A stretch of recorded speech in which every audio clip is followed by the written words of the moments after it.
Bueno, pues estamos ahora con el secretario de Transporte del Estado de Jalisco, Diego Monraz Villaseñor. Hay muchos temas que hay que tocar respecto a este momento en donde el gobierno del Estado, Diego, gracias por acompañarnos. Bienvenido a este especial de Hours Network, donde pues prácticamente todos los canales de cable en el Estado de Jalisco pues estarán escuchando y viendo esta entrevista. Primero que nada, ¿qué es y qué no es la Secretaría de Transporte a partir del gobierno de Enrique Alfaro? Muchas gracias, Ramiro, por la invitación. Un saludo a toda la audiencia que nos ve por estas vías.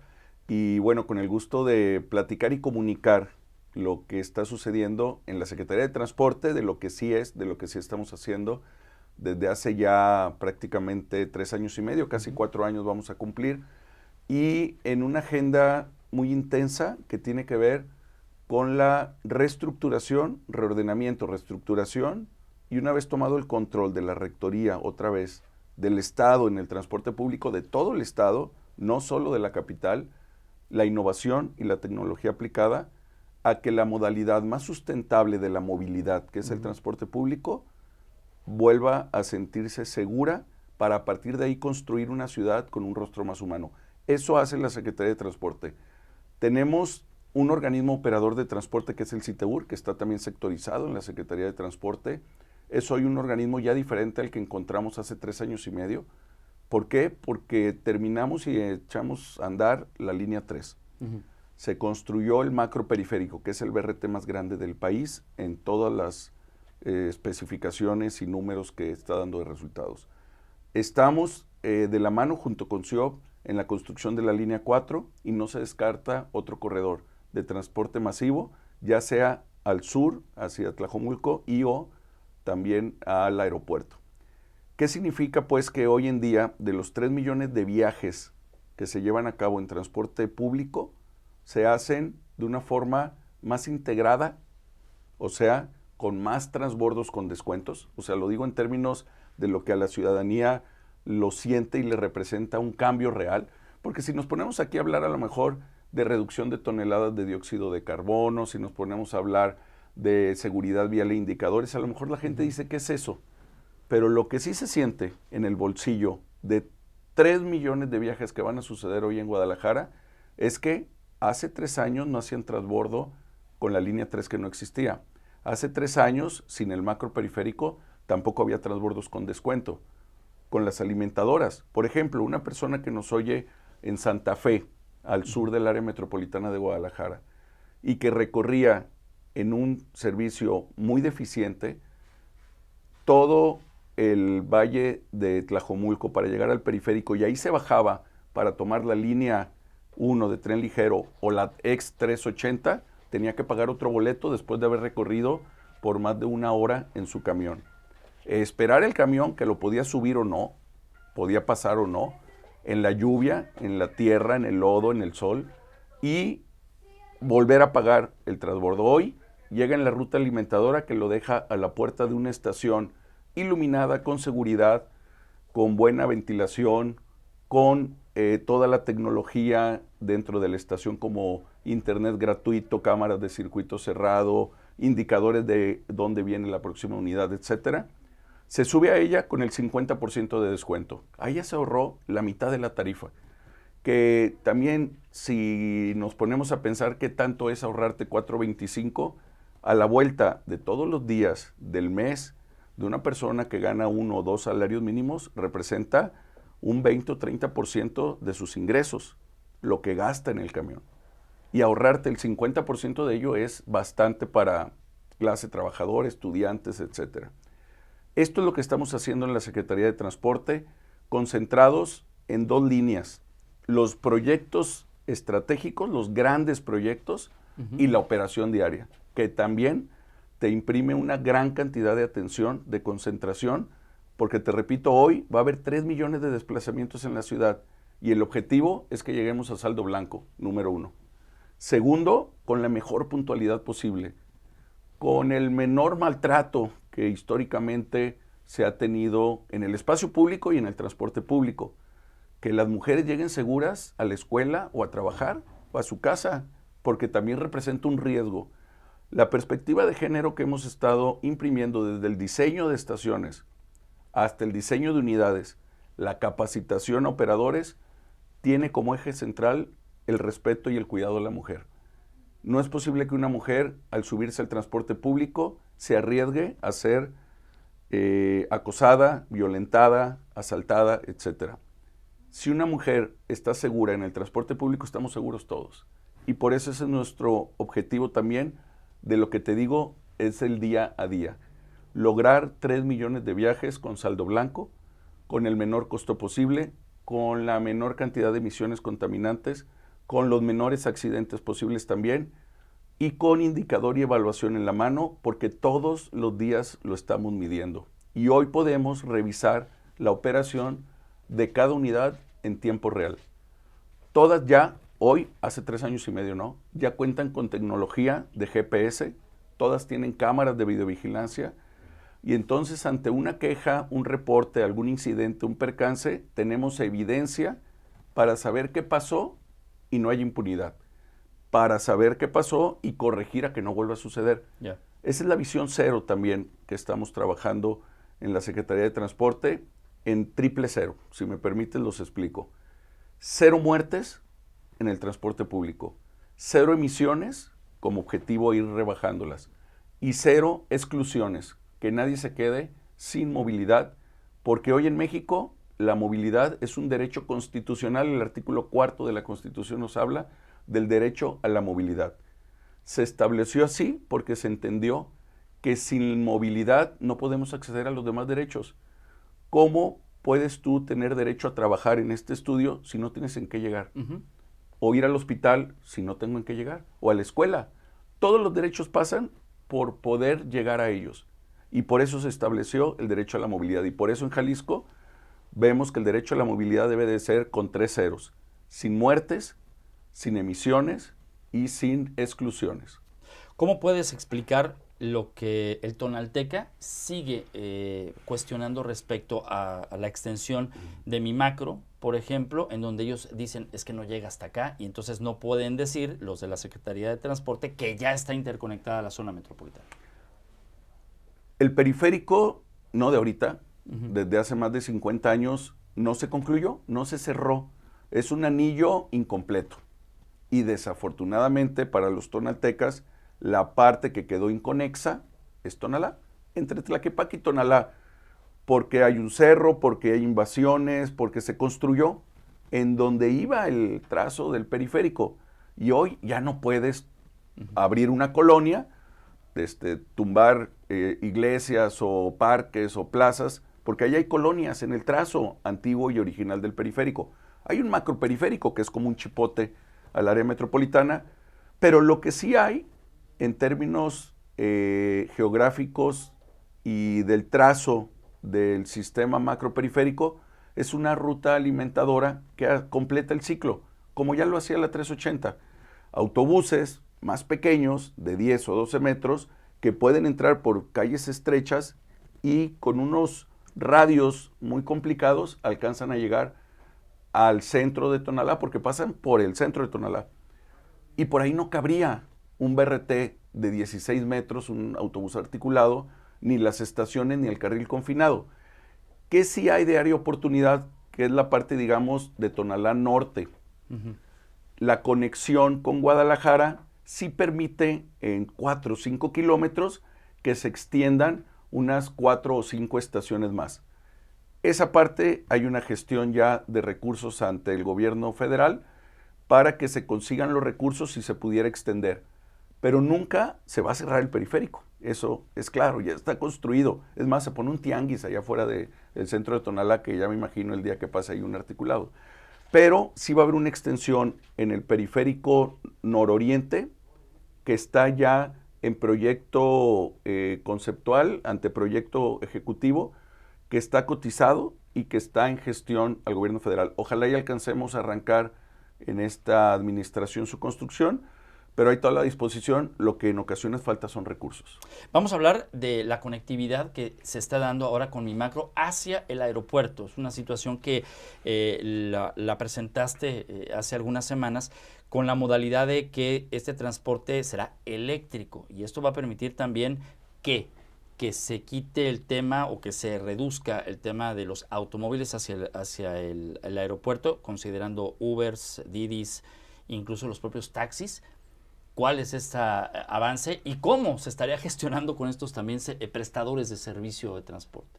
Desafortunadamente, también por condiciones de un escaso desarrollo y planeación urbana que tuvo nuestra ciudad hace décadas, el aeropuerto solo tiene 2 vías de llegada hacia el área metropolitana de Guadalajara. Una es la carretera Chapala y otra es por el nuevo periférico que hablábamos. Por aquella zona del nuevo periférico que va hacia Tonalá, que pasa por el Q-Tonalá y llega hasta Zapopan Norte, a la línea 1 del tren ligero en Federalismo, ya existe la ruta eléctrica, que es la primera ruta del país, por cierto, de autobuses 100% eléctricos, no trolebuses, esos hace 40 años los tenemos en la ciudad, pero sí es la primera ruta que es de autobuses 100% eléctricos, es la flota más moderna del país y sirve a una zona de bajo nivel económico y urbano, que es ese oriente de Tonalá. Esa ya está funcionando, ya tiene un año, digamos que muy consolidada, mueve a 13,000 usuarios por día esa ruta, de los cuales el 70% son trabajadores del aeropuerto. Eso está bien interesante. De los que se suben al aeropuerto para entrar por la zona nororiente de la ciudad, son trabajadores del aeropuerto que estaban pagando hasta lo triple de lo que hoy pagan por moverse de una forma más complicada y hoy mucho más digna en estos autobuses con aire acondicionado, eléctricos de piso bajo, silenciosos, etc. Pero ahora faltan los turistas, porque gran parte de los trabajadores ya lo están aprovechando, porque también su origen destino de sus viviendas están en la zona oriente y norte de la ciudad. Entonces, digamos que esa vocación ya la cumplimos. Ahora falta meternos por carretera al aeropuerto. Hay un estudio, hay un proyecto que ya presentamos al Grupo Aeroportuario del Pacífico, que el gobernador personalmente y su equipo estamos haciendo gestión ante el gobierno federal, particularmente con la SCT, para que nos autorice a hacer un corredor de transporte masivo con características de baja emisiones, de mayor seguridad, de mayor dignidad, y se convierte en una opción para ir como usuario al aeropuerto. Hoy no es opcional. Hoy, si tú no tienes un carro, un taxi que te lleve al aeropuerto, ¿en qué te vas? Entonces no tienes opciones. Cuando muchos aeropuertos del mundo llega el metro a pie del aeropuerto, o hay los shuttles, o hay los buses, o hay varias modalidades. El aeropuerto de la Ciudad de México tiene un sistema BRT que llega directamente al aeropuerto con una tarifa diferenciada, les cobra diferente al turista que al trabajador. Entonces, algo estamos ya avanzando en ese sentido. Es probable que este año se dé la definición. Si sale favorable el proyecto, servirá para también terminar de construir eso que hoy es una carretera.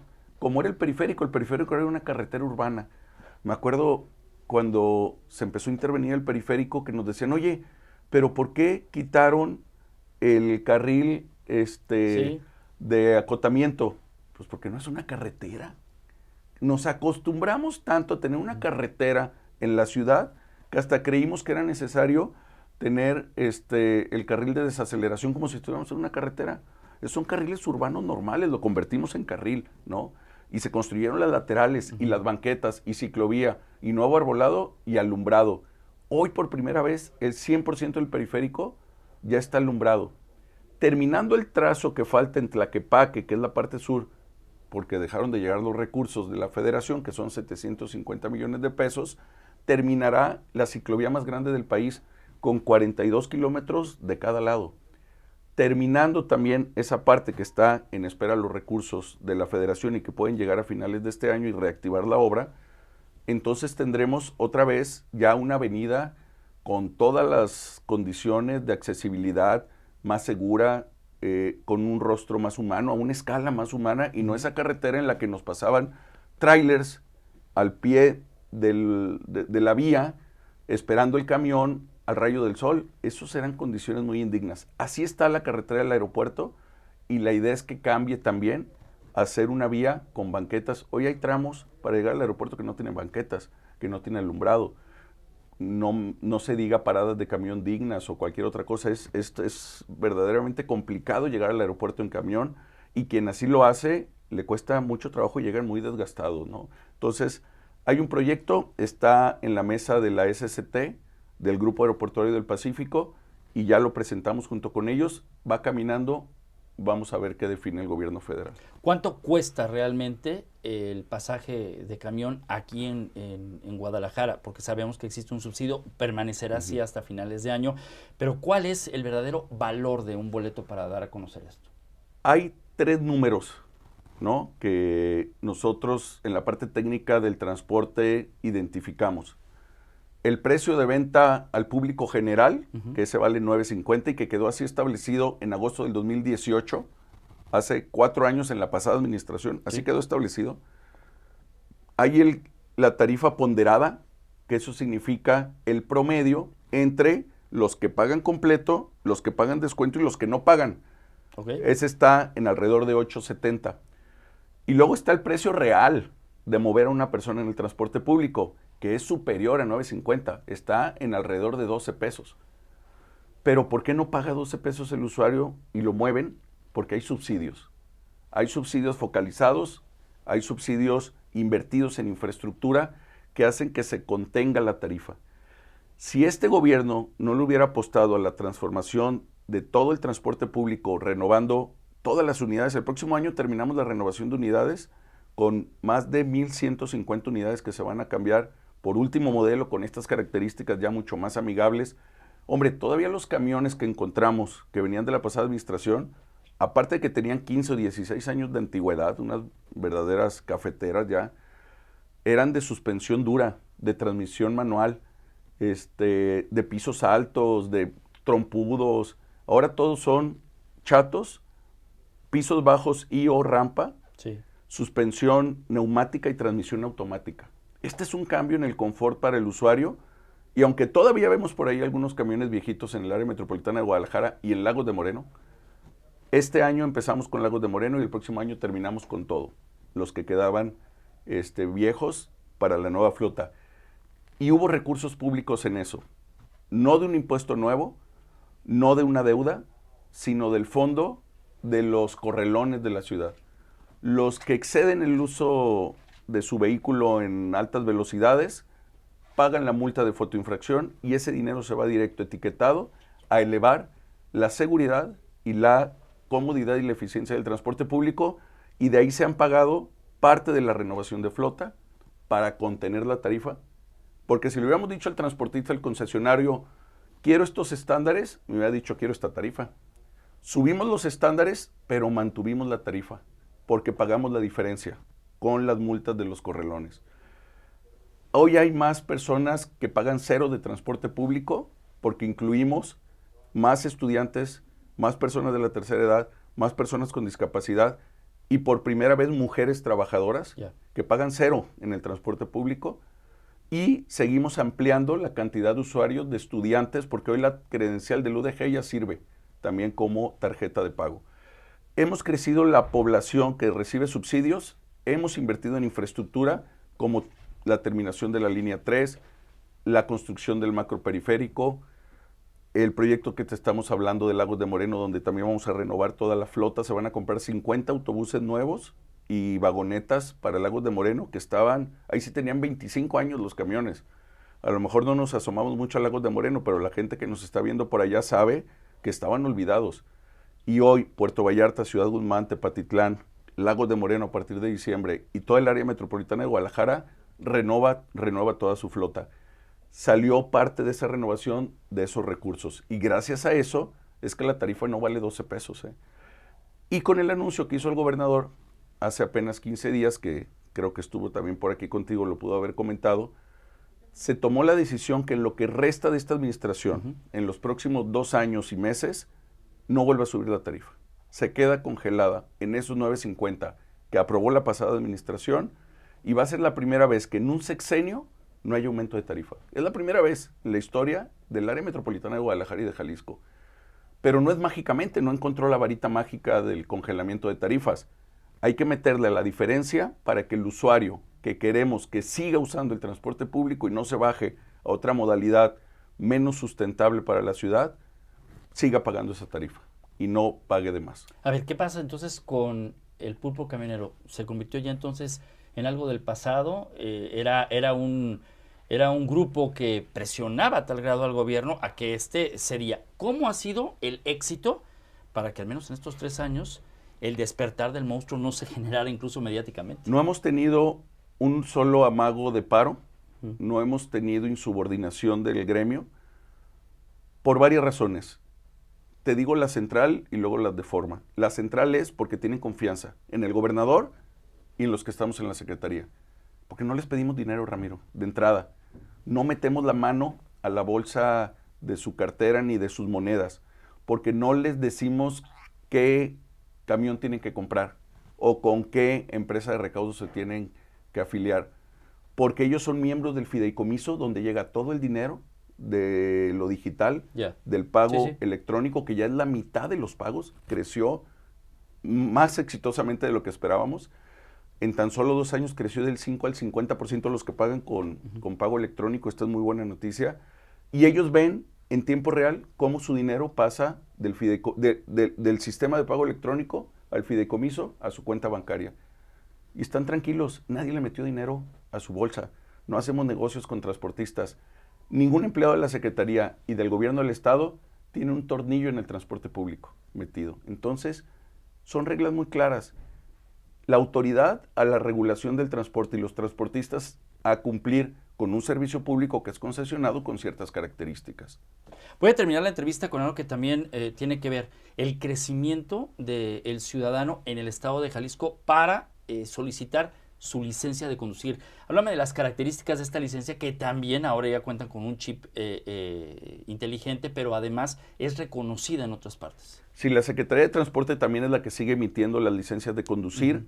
Nos encontramos con que hace 4 años habían cerrado oficinas del interior del estado y Jalisco no es Guadalajara, y mucho menos una sola oficina que es la central. Sí. Se colapsaba la oficina. Cuando yo llegué hace 3 años y medio no entendía que hacía tanta gente formada hasta afuera, había filas que llegaban a la calle, iban por licencias de conducir. Pero habían cerrado la de Chapala, habían cerrado otra en Los Altos, tenían muy limitada la emisión de licencias en las sucursales del área metropolitana. En estos 3 años hemos abierto, si mal no recuerdo, 6 oficinas nuevas. Por ejemplo, Puerto Vallarta ya tiene 2, creció la ciudad. Vallarta ya no es un pueblo, es una ciudad enorme que necesitaba tener puntos de servicios más cerca de ellos.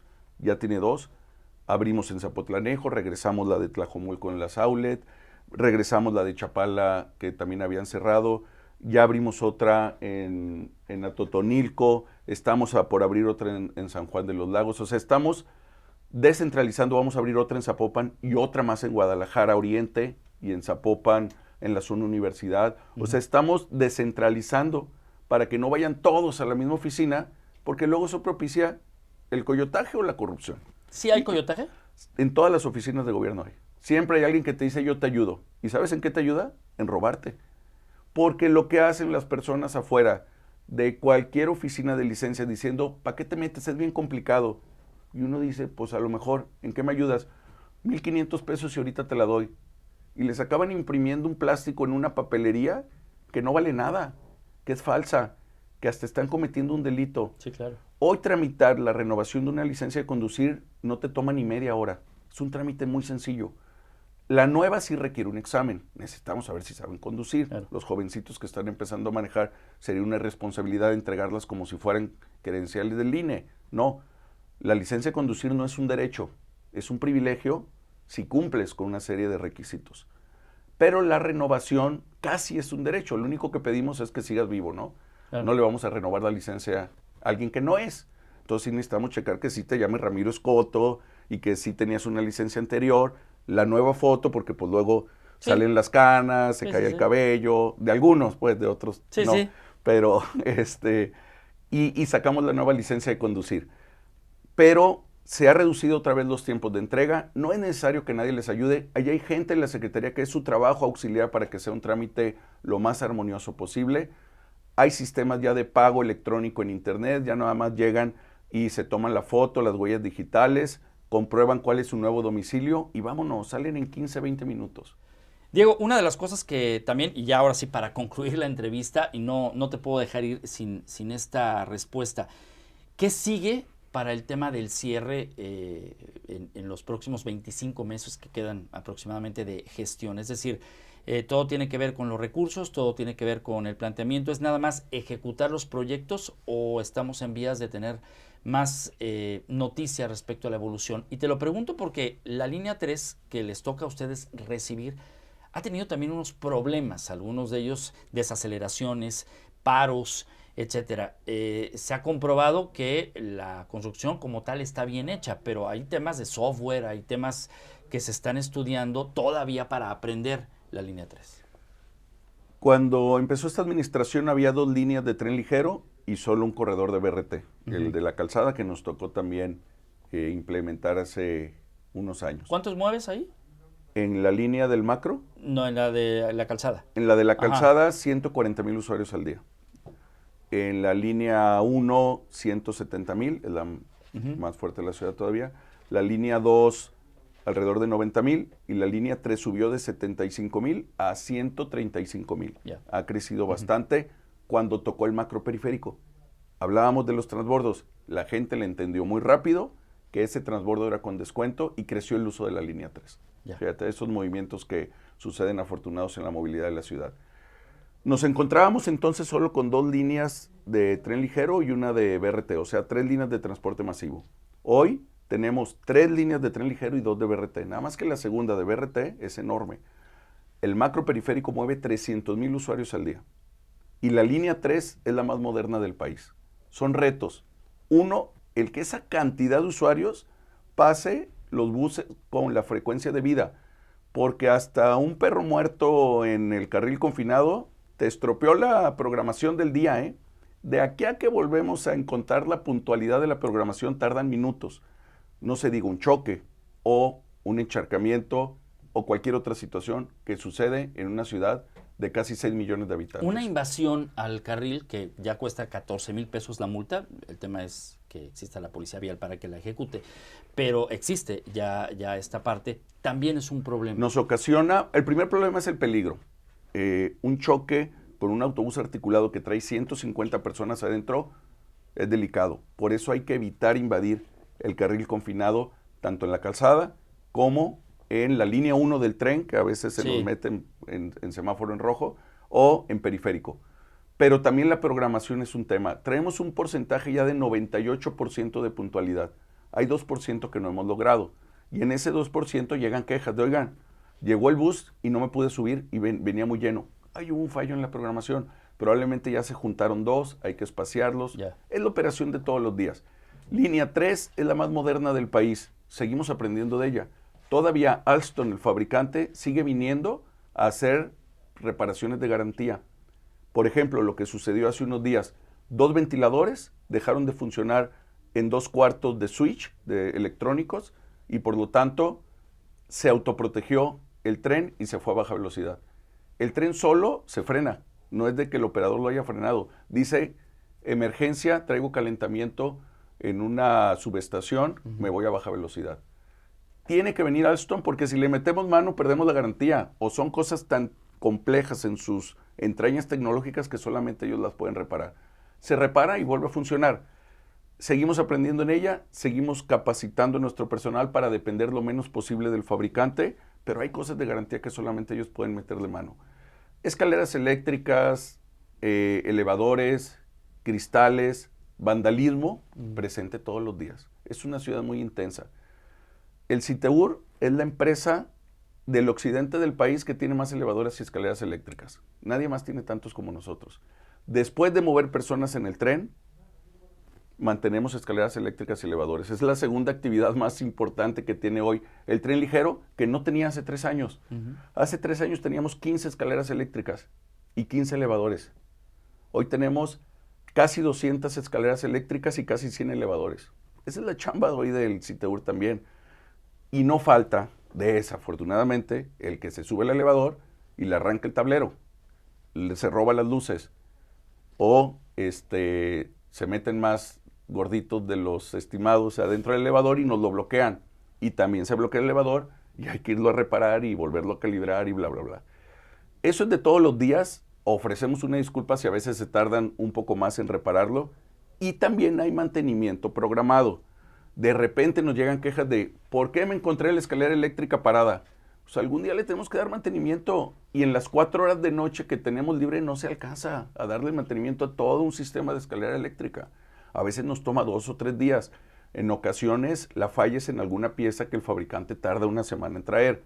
Hay controles electrónicos que también hoy con el problema de suministro de chips ha tomado tiempo reparar.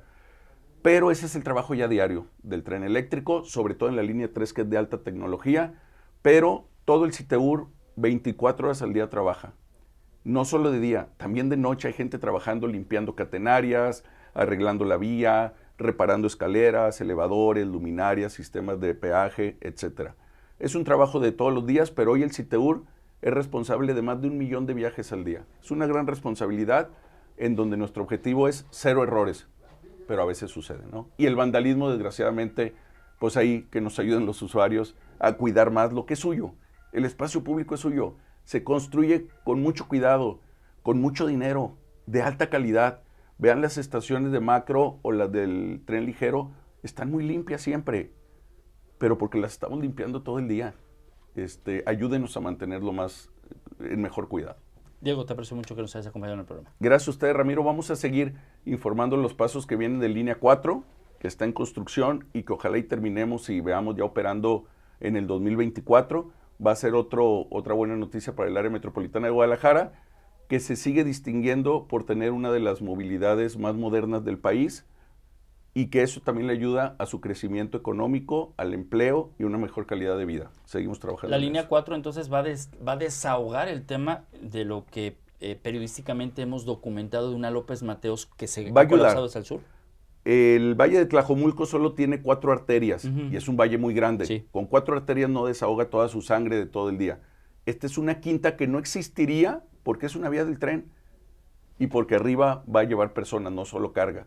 Es una nueva quinta vía que no había por dónde construirla, pero se está aprovechando el derecho de vía y va a ayudar desde luego a hacer flujos de personas con mayor agilidad a la ciudad, pero se requieren más acciones y en los próximos días estaremos sentando una mesa con técnicos, especialistas y vecinos de la Puerta Sur de Tlajomulco y Zapopan para construir más soluciones a estas vías. Muchas gracias, Diego. Para servirles. Buen día.